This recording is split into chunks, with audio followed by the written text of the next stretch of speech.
Welcome to another video from explainingcomputers.com. This time I'm going to check out the best Linux distros to run on older laptops, or indeed on any computer with a lower end hardware specification.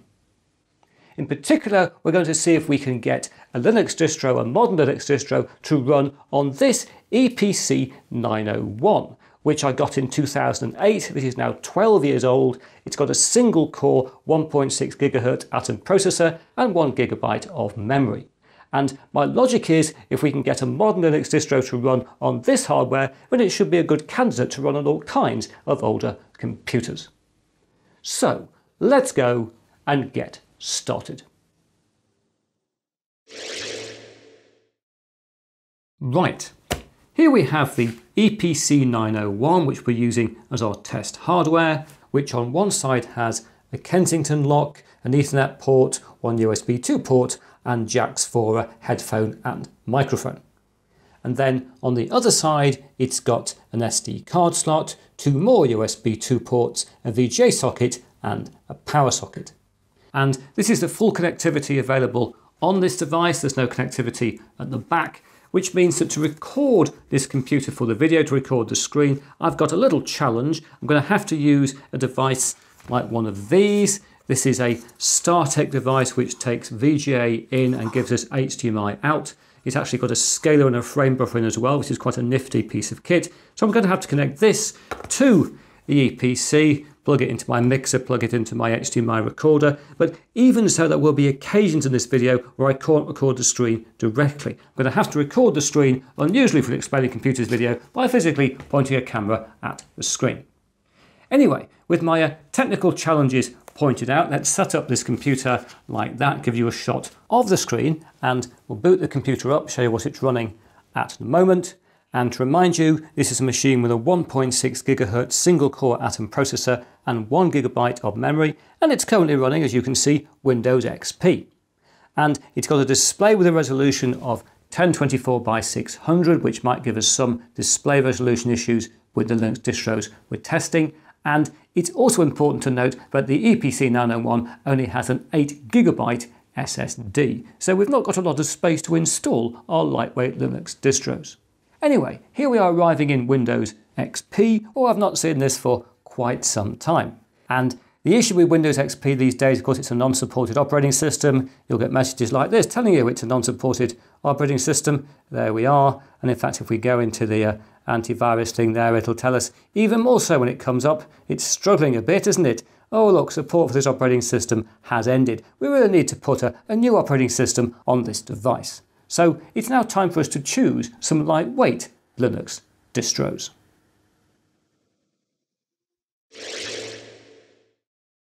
Right, in this video I'm going to show you Lubuntu 18.04 32-bit, BionicPup 32 and Zorin OS 15.3 Lite 32-bit.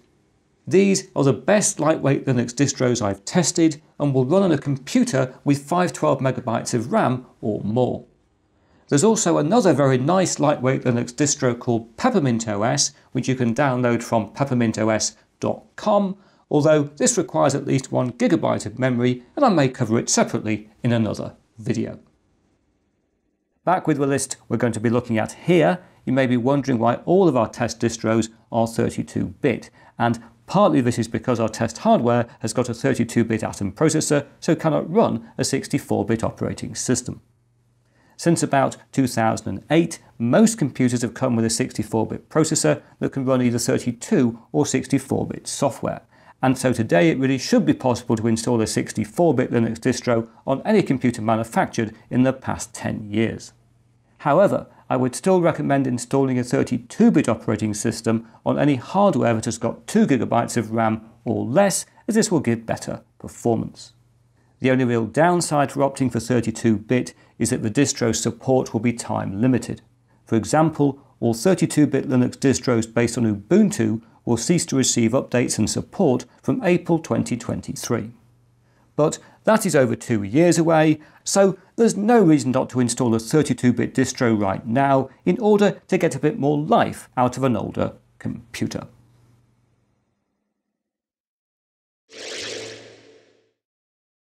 Right, let's start with Lubuntu, which is a lightweight version of Ubuntu, which you can download from lubuntu.net. Here, as already noted, I'll be trying out my latest 32-bit version, and as with the other distros, once I've downloaded an ISO file, I'll be writing it to a USB drive using Balena Etcher, which you can obtain from balena.io/Etcher. In Etcher, all we need to do is to select an ISO file on our USB drive and then click on Flash. Note that writing an operating system to a USB drive will delete all data on it, and that you'll need a drive at least 4 GB in capacity. Now, if we boot the EPC with our Lubuntu USB, which here I can do from this boot menu, you might have to go into your BIOS to select the way to boot from a USB drive. You can learn more about that in my PC BIOS settings videos, but here I can boot like that from a USB drive, and we first of all get to a menu where we select a language, and then we get to a menu here where we've got various options to install Ubuntu, check for defects, things like that. And unfortunately, there isn't an option here to test Lubuntu directly from a USB drive. But earlier, I went through the full install process, and so if we switch off the computer like that and remove the USB drive from the side of it like that, I can boot up again, and we will boot into Lubuntu on the EPC's SSD. It wants a password. Nice simple password for a test setup. There we are, we should be able to log in now. And here we are on the Ubuntu desktop, where if I do this, we're now directly recording the computer's display output. And this is a nice, fully functional version of Linux. I've had no problems at all getting my trackpad to work. It works straight away. I got onto Wi-Fi without any problems at all. I've had no issues with the display resolution of the panel on the EPC. And if we go down to the menu, you'll see there's a reasonable number of things here. We've got accessories there. Let's bring up, for example, the file manager. I want to do that to show you that in the file manager, look, we've got about 4.1 GB free on the 8 GB drive on the EPC. So Lubuntu really is very lightweight, taking less than 4 GB for it to install with the software which installs with the operating system, which is very good. What have we got in terms of that software? We've got graphics here. We've got a PDF viewer, scanning program, little paint package, which is nice to have. We could go and maybe flood fill that with red. That's exciting, isn't it? You can see the paint program works. We can do that. We just shut it down. Do we want to lose the changes? Yes, we do. We won't keep that. I think the world can lose that fantastic image.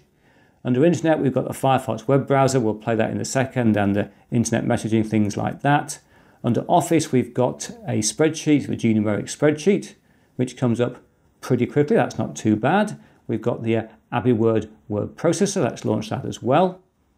Word processor and spreadsheet at the same time. That's exciting, isn't it? There they are, both running.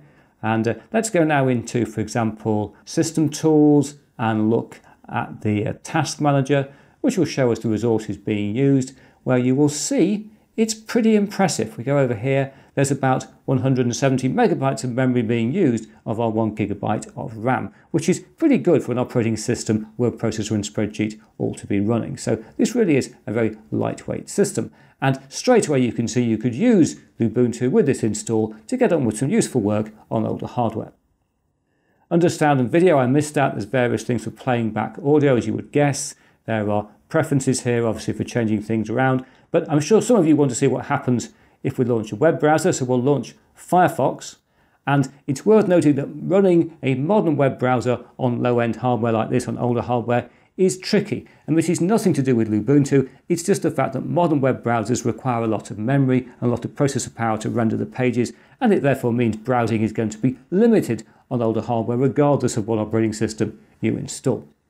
But here, oh look, we've got to an Explaining Computers web page. It has worked. Can we navigate around? It looks like we can. So you could do light web browsing on this system, no problems at all. Let's scroll down and we'll try and go to YouTube, which is going to be a far more complicated site to render than Explaining Computers. I think this will challenge the system quite a bit, but we'll have a go in the name of experimentation and stuff like that. We certainly aren't going to be playing high-definition YouTube content. Oh look, a web page is slowing down your browser. What do we want to do? We want to wait and see if it'll work. That's what we want to do. And let's see how long it takes. Let's keep this going in real time just to see what it's like browsing on the older hardware. Oh, we've got the message again. But now I think something's coming up. This is what happens when you browse the internet on a 12-year-old hardware. We've got the video there at the front, the channel trailer. Hopefully it'll come up in a second. Is it there? It is. There we are. Let's see if we can... please show us a video, YouTube. We'd love to see it. There it is. Look, let's bring it up. Let's try and full... oh yes, it's picked up full screen, didn't it? It's just having a think. And we'll check what resolution it's in. I think my channel trailer's only in 720p. Don't know why. I must do a new one. But come on, show us a little menu. Go on, just for us. Oh, the tension's killing us. Oh yeah, 480p. So 480p. That should play reasonably, I would hope. Let us see. It's struggling a bit, isn't it? Yes, it's sort of working, isn't it?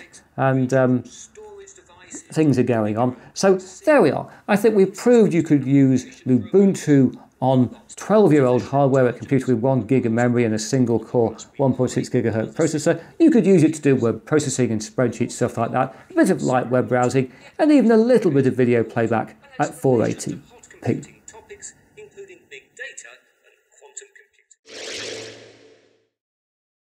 Next, we're taking a look at BionicPup 32, which is one of the family of very lightweight Linux distros you can download from puppylinux.com. And here the install ISO is a mere 280 megabytes, and it's running very nicely here from a USB drive. I'm testing it out from USB. I haven't installed it on the EPC, but it's still running very nicely indeed. And it's a very friendly distro. It's nice to use this. We'll just run up the task manager. I'll show you that it really is very, very, very efficient. You'll see it's only using 93 megabytes of the gigabyte we have idling along here running with Task Manager. That's extraordinary. That's less than a tenth of what you're using in a modern mainstream operating system. And we've got the similar sort of bits of applications installed we found in Lubuntu. We've got the same spreadsheet here. The spreadsheet is genumeric as we saw previously, comes up nice and quickly. This is running off a USB 2 drive. We've got the Abbey Word web processor again. Again, it'll run up pretty fast. So if you wanted to use a piece of hardware here, the EPC, for taking notes and spreadsheets, this would be perfectly good running BionicPup 32. And if we go over to the menu, you'll see there's actually lots and lots of applications and settings here we can look at. It's amazing how much they packed into that 280 megabyte ISO. All sorts of things. The Inkscape vector graphics packages here, already pre-installed. Lots and lots of things we can play with, and there's even some fun stuff like Sudoku and a jigsaw puzzle program and a Rubik's Cube puzzle solver. But I'm sure the thing you'd like to see is the web browser, given what we saw with Lubuntu and how it wasn't brilliant web browser performance. And here the default browser is the Lite web browser, which of course is a lighter web browser than something like Firefox or Chrome or Chromium. And it's loaded in explaining computers very quickly. It hasn't rendered it properly in terms of the menu. That might be my fault in terms of the coding, I guess. But let's just go down to the bottom of this. Does it navigate? We should check. Can we do the SBC page like last time? Yes, loading in very responsively. Really, really, really nicely indeed. Almost lost my mouse pointer there. There we are. Let's go down there. And what I now want to do is go back to YouTube, see what this makes of loading in a complicated site like YouTube. We're using a lighter browser, which is faster, but will it render things okay? We shall soon see. And oh look, like last time with Lubuntu, we've got a message saying things are taking a while. And I think we'll speed on through in this instance till the YouTube page has loaded. And here we are. After a minute or so, YouTube has loaded up. No problems at all. It started to play the channel trailer. I should say I had no issues at all with this puppy distro, getting my Wi-Fi to work, getting the keyboard to work, getting the trackpad to work. Everything worked absolutely fine. Let's see if it'll go full screen for us. Please go full screen for us. We'd love to see it. Oh, it's having a think, isn't it? Yes, and it's working, I think, much better. What's the resolution we're going to see things in? Will be good to try. Let's set 480p, because sometimes these programmers do their own thing and that's not good. Let's see what's that going to do. Let it play. And this is clearly much better playback than we saw in the Lubuntu in Firefox. This is perfectly usable. This is really good. we're proving here if you use BionicPup 32 as your lightweight Linux distro, you can get on with not only things like word processing and spreadsheet, but some quite decent browser activities and web browsing, including some decent video playback.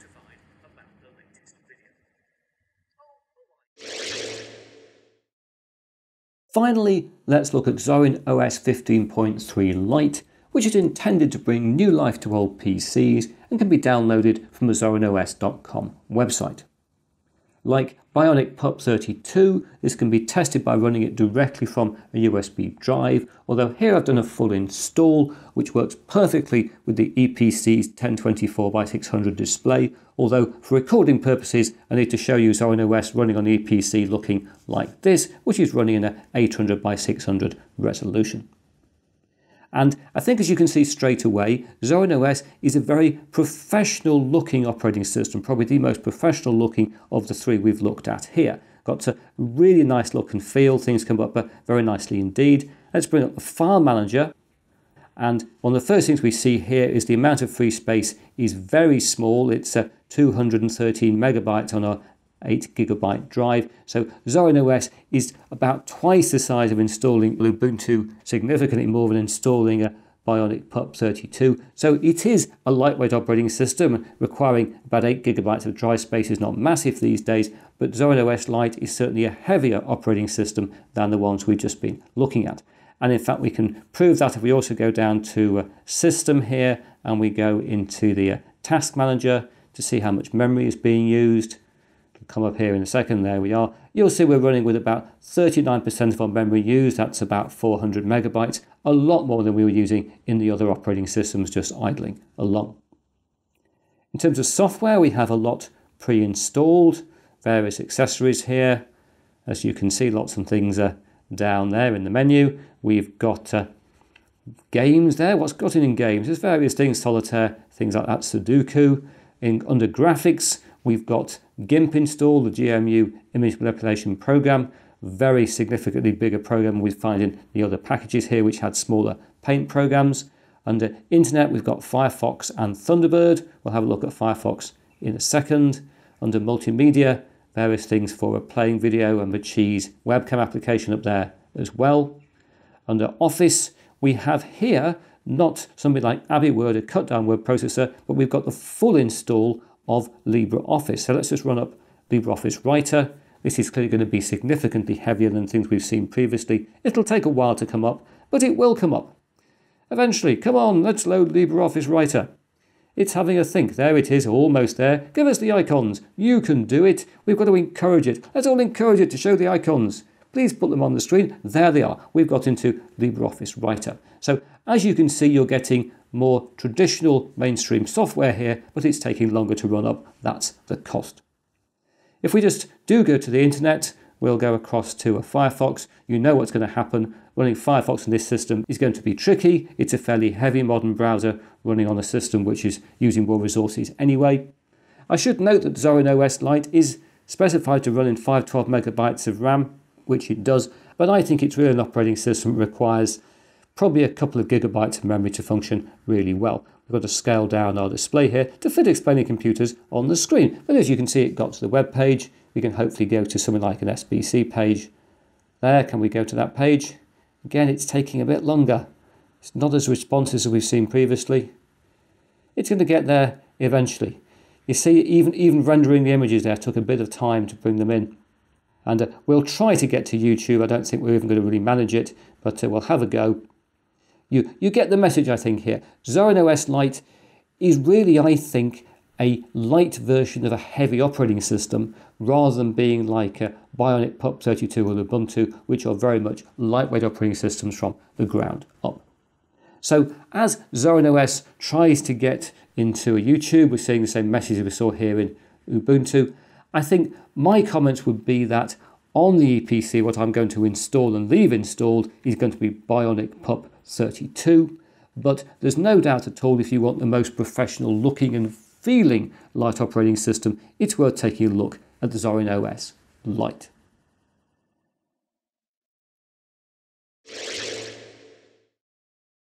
Very often in the comments on this channel, viewers report how they brought old laptops and other computers back into use by installing a lightweight Linux distro.